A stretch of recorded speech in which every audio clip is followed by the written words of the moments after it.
Do you really struggle to work a 9 to 5 job? If you do, I totally hear you. My name's Nikki Butler. I'm also known as the Autistic Joyologist. As an autistic ADHDer, I cannot work a 9 to 5 job.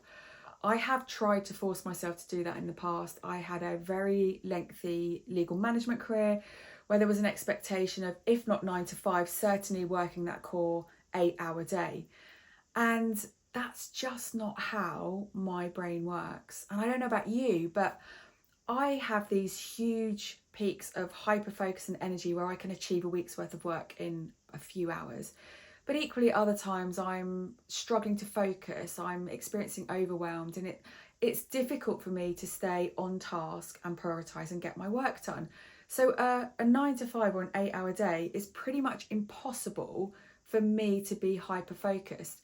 Now, I spent almost a decade and a half in a legal career, and much of that in management positions. And if it wasn't 9 to 5, I was certainly working 8-hour days. And it was so difficult to show up in an office, to deal with that constant overwhelm of open plan offices, bright lights, lots of noise, the expectation that I was going to achieve a certain amount of work every single day actually would also trigger all sorts of anxiety and, almost grind me to a halt in many occasions. I'd worry constantly that I wasn't doing enough, those internal gremlins saying, you need to try harder, do better, you're lazy, you're useless, you're incompetent. And I remember that anxiety state, and it actually led for me to a huge autistic burnout at the age of 36, when I'd been in a corporate leadership position. I was driving an hour each way to work. I was working eight hours a day, sometimes a lot more than that, but it was never enough. The expectation was always more, and I was constantly left feeling overwhelmed and burnt out. And over the course of about 18 months, without me noticing at the time, I had this massive build up to a burnout that meant it ended my corporate career, and I had a year where I could barely function.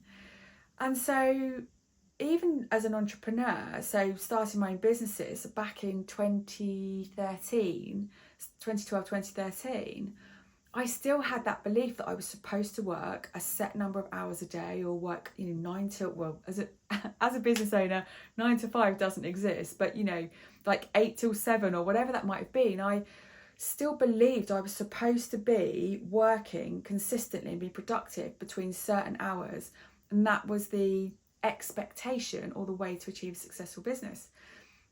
Then when I was diagnosed autistic and ADHD a few years ago, the penny really started to drop, and I started to get to know myself really well and notice where my energy and focus was and pay attention to how it flowed.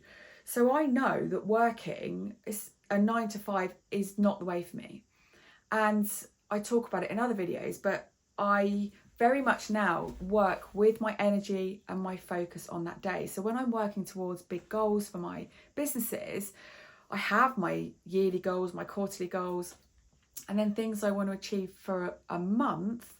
But those things that I want to achieve for a month are pretty much laid out as much smaller tasks that I will pick and choose on a daily basis that match my energy and my focus. Because some days I can achieve a week's worth of work in a few hours. It's that ultimate hyper-focused joy where you're in the zone and you're just achieving. Many of you will know you cannot pick and choose those moments. With all the goodwill in the world, we cannot force hyper-focus, and when it ends, it ends. It's not a switch and it's not a choice. So I embrace those moments when I know that I've got that energy and the focus to do something. That's when I jump in and I pick the tasks that match that energy and focus and time I've got available. But then on the days where, I'm maybe a little bit overwhelmed or exhausted or just not feeling it, I'll pick tasks that take a couple of minutes, that don't require much of my attention. And that's been really important to understand that as a working pattern. Equally, I'm extremely effective at the earlier part of the day. I get up at 5 o'clock most days, and my kind of core hours in terms of my creativity and when I'm really buzzing is usually between the hours of about 5 a.m. and 9 a.m. That's when I know if I want to bring out some new ideas, brainstorm. When I was writing my book, those were the core hours. Now that doesn't work if you've got a 9-to-5 job, because I hit the kind of end of my peak at the time most people are starting a 9-to-5 job. And then I need to sometimes flex in and out of tasks that require a smaller amount of my attention or focus. So I think really understanding your energy and your focus, but the times that you work optimally. So for you, it might be the evenings. Like if you ask me to do anything after 4 p.m. in the evening, like my brain's mush, but that might be the time you come alive, or 8 p.m. might be the time you come alive.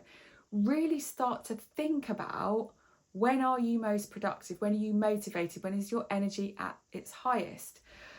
And I think that is really important when you're considering the type of work you're doing and the way in which you work.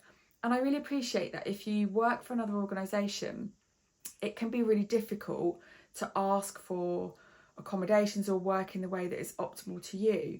But if you can find a way to have discussions with your employer that talk about how you might manage your workload or your efficiency based on your optimal times of focus and the energy and focus levels, and the fact that they are not a Monday to Friday 9-to-5, may just give you that release and relief and help you find the support so that you can be effective and you can achieve the things that you want to achieve. Because I think the danger is that if we force ourselves to work 9-to-5, Monday to Friday, that is not how our brains work.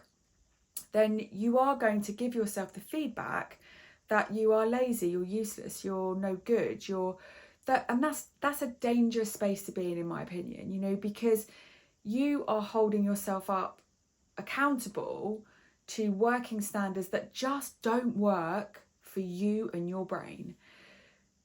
Your brain might work very differently, and that's the key word, differently. It doesn't mean there's anything wrong with the way you are working. It's about finding the right environment for you to flourish, having the right support around you so that you can feel confident, you can feel like you are getting the best results you can possibly get. And that really is, for me, the key to achieving what you want to achieve. It's certainly made a big difference to me. You know, I can now accept that there are days that I'm not particularly productive. You know, if I was in a 9-to-5 job, I'm pretty sure that my manager would say to me, like, what have you been doing today? But 2 days later, I might have achieved 3 days worth of work because I was in a high energy, hyperfocus mode. So give that some thought. Start to think about, when are you most effective? When are your energy levels at their highest? And equally, how do you learn to work with your focus and energy to achieve what you want to achieve? Really love to hear your experiences on this, because I do appreciate that it's not as easy necessarily if you aren't self-employed or you don't have the flexibility within your working environment. But I think it can be really good to open up conversations with employers, because diversity is the key to change, innovation and development within any organisation. Any organisation at all needs that diversity of different ways of working, different opinions, different skill sets. So if you can bring that to an employer or your manager to explain, this is your skill set, this is where you add value, and this is how you can add the most value to the environment that you're in, it opens up those conversations.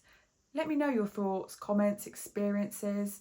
Really interested to hear that. You can pop a comment below, reach out on any of the social media platforms, or drop me an email, hello@autisticjoyologist.co.uk. Really interested to hear what you have to say.